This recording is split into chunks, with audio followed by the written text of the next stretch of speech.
Hey everybody, this is Tasha. I'm here to talk about Tods steel guitar sample layout and how the velocities are used to give this steel guitar its unique sound. The way this works is that each steel guitar string occupies a certain number of velocity levels. As well, it's also important to understand that each sample occupies just one velocity level. To better explain this, I'll bring in an expanded view of the Contact Mapping Editor. What we see here are the full 127 velocities. Starting on top, we have the harmonics. They go from velocities 121 to 127. Then we have string 3, which is highlighted. It starts with an open G-sharp 3 and occupies 16 velocities, going from 105 to 120. From there on down to string 6, we have 5 more strings, each occupying 16 velocity levels. This is followed by 2 strings, 7 and 8.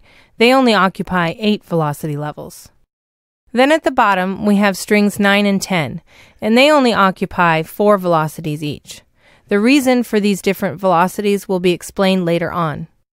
So to better understand how the different velocity levels work, I'll bring in this expanded view of the 6th string. Here we have the 4 main velocities: 120, 116, 112, and 108. Each of these 4 velocities have different non-processed timbres and offer a great deal of tonal flexibility and character to the sound.